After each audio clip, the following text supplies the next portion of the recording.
My daughter's fingers were wrapped around my pinky, so small, so trusting. In that moment, I was her entire universe. Or at least, that's what it felt like. But then I looked across the table and locked eyes with someone who didn't look even remotely like me. I'd noticed it before, sure. What I hadn't fully realized was just how deep the deception would run. Dinner was a blur of clinking glasses, red wine, loud conversation, and bursts of laughter. And then, like a blade slicing through silk, came her voice. My sister-in-law. Ever sharp, ever cruel. Too bad, she doesn't look a thing like you, she said, smirking. My wife laughed a little too hard. Maybe I've got a secret, she added, tossing it out like a grenade. The room erupted with forced laughter, sarcastic gasps, and knowing glances. Jokes flew like disguised daggers, dressed up as charm. I didn't laugh. I just stood, slow and measured, like a man who'd been waiting for his moment. From my jacket, I pulled an envelope, plain, sealed, thick with quiet devastation.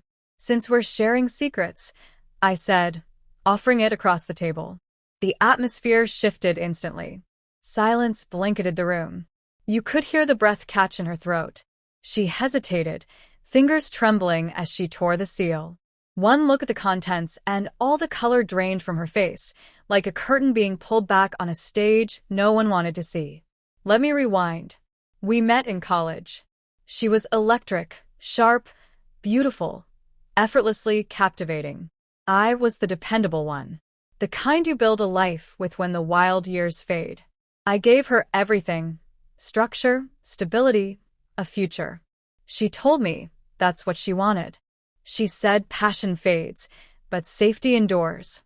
I believed her. But safety, it turns out, becomes boring. It began subtly, late-night texts she didn't explain, a sudden devotion to the gym, a password added to her phone. She turned away from me in increments. Bit by bit, she disappeared while still sleeping beside me. I didn't accuse. I observed. I watched closely. I noticed the patterns, the smells, the way her expression softened when she looked at her phone.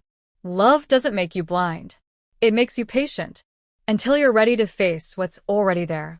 When she said she was pregnant, something inside me broke. I wanted to trust. I needed to. But suspicion is a disease. It spreads quietly. I waited until the baby was born. Then I took a DNA test. Discreet. Alone. The result was undeniable. 0% probability. I didn't lose control. I didn't fall apart. I sat in it. I let the truth settle. I watched her rock our child. Her child, pretending with our little girl. So I got to work. Not with anger, but with clarity. I documented everything. Bank records, texts, hotel receipts, anything she left behind in her arrogance. I traced the affair to a man named Brian, a real estate agent. Married. 2 kids. They met while house hunting. The irony was thick. I never confronted him. I didn't need to. Instead, I made my moves quietly. I moved half of our joint funds into an account solely in my name, clean, legal. I stopped depositing into hers. I watched her finances crumble under the weight of her own spending. Then I hired a lawyer. Quiet, skilled. We drew up everything, custody plans, divorce papers, asset protection. I built a case the way one builds a fortress. Intentionally, thoroughly, so nothing could fall through the cracks. The envelope? It held it all. The DNA results. Photos of her and Brian leaving a hotel together. Financial records proving her girls' trips were just a cover. And as she sat there, with the truth staring back at her, the room stayed silent. Just the sound of a man who'd waited long enough. I even had a notarized letter outlining everything. My full awareness, my decision to pursue full custody based on infidelity, paternity lies, and emotional torment. But I wasn't just after consequences. I wanted her to feel the weight of it, especially in front of the very people who once laughed at my pain by her side. So I waited, bided my time, chose my moment carefully. A family dinner. Her comfort zone. My battlefield. When I handed her that envelope, I saw it. Everything unraveling behind her eyes. The facade shattered. She looked at me like I delivered a fatal blow. In some ways I had. Not with violence, but with truth. She stammered, tried to speak, but the words failed her. Her sister leaned in, whispering, "What's happening?" Her father's face tightened. Her mother broke down in tears. I looked at her once more, then at the child I once thought was mine. "She'll know the truth," I said. "That's my vow." And with that I left. The divorce moved quickly. It was harsh on her. The court had no sympathy for betrayal. DNA was irrefutable. Full custody was mine.